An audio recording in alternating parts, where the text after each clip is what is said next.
America में illegally दाखिल होने के बाद एक यूएस सिटीजन से शादी करने वाले एक नकली गे को पकड़कर जेल में डाल दिया गया है।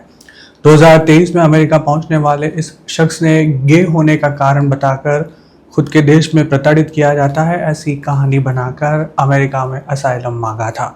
हालांकि 3 साल के बाद उसकी चोरी पकड़ी गई है और अब वो जेल की हवा खा रहा है। अमेरिकन मीडिया के रिपोर्ट्स के अनुसार 21 मई को फेडरल ऑफिसर्स ने सालेह-दिन हबीब नाम के इस शख्स को अरेस्ट किया था। हबीब असाइलम का केस करके वर्क परमिट हासिल करने के बाद इंडियाना के पोर्टलैंड में स्थित एक जेल में गार्ड के तौर पर काम कर रहा था। डीएचएस का कहना है कि 2023 में एरिजोना वाली बॉर्डर क्रॉस करके इलीगली यूएस आया हबीब मूल रूप से अफ्रीकी देश मॉरिटानिया का निवासी है। आश्चर्य की बात यह है कि खुद के गे होने का दावा करने वाले हबीब ने 2025 में ही यूएस सिटीजन महिला से शादी की थी और इसी वजह से शायद उसकी चोरी पकड़ी गई है। हबीब ने जिससे शादी की है वो महिला भी कोई और नहीं बल्कि इंडियाना की जे काउंटी के शेरिफ यानी कि पुलिस चीफ की सौतेली बेटी है। इसी शेरिफ ऑफिस ने मतलब कि हबीब के ससुर ने उसे काउंटी जेल में काम पर लगवा दिया था। हालांकि अमेरिका में सरकारी नौकरी पा चुका यह अफ्रीकी अब डिपोर्टेशन तक आइस की जेल में ही रहने वाला है। एक लोकल मीडिया रिपोर्ट के अनुसार जे काउंटी के शेरिफ की सौतेली बेटी से शादी करने से पहले ही हबीब का सिलेक्शन हो चुका था। इस मामले में शेरिफ लैरी न्यूटन यानी कि हबीब के ससुर ने कंफर्म किया कि हबीब लोकल जेल में एक अनार्म्ड गार्ड के रूप में नौकरी करता है।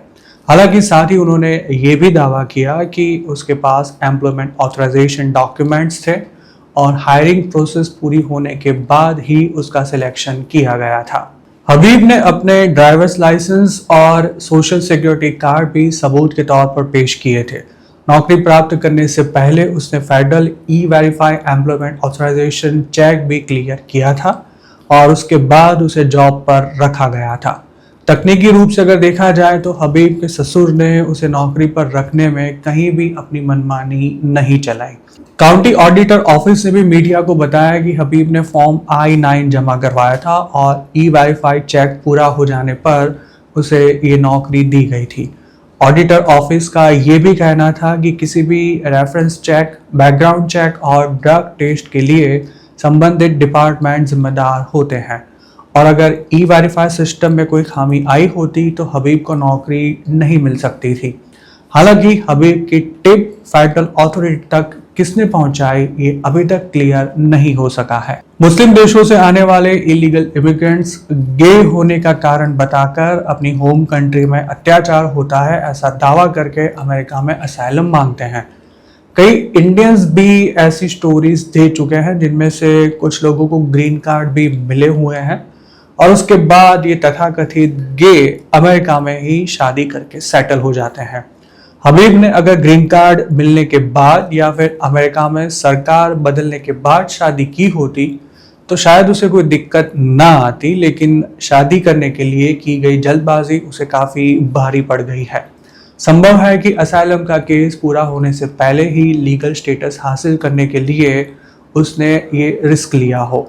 हालांकि अब अफ्रीका के इस गे को अमेरिका छोड़ना पड़ेगा। वैसे तो हबीब ने यूएस सिटीजन के साथ शादी करने के बाद अगर ग्रीन कार्ड के लिए अप्लाई किया होता तो भी वो शायद पकड़ा ही जाता, लेकिन ये बात ग्रीन कार्ड तक पहुंचे उससे पहले ही महाशय आइस के हाथ लग चुके हैं। असाइलम के लिए फेक स्टोरी देने वालों पर ट्रंप सरकार वैसे भी भारी दबाव बना रही है। ऐसे लोगों के केस तो जल्दी पूरे हो ही रहे हैं, लेकिन उसके साथ ही उन पर दूसरी तरह से भी नजर रखी जा रही है।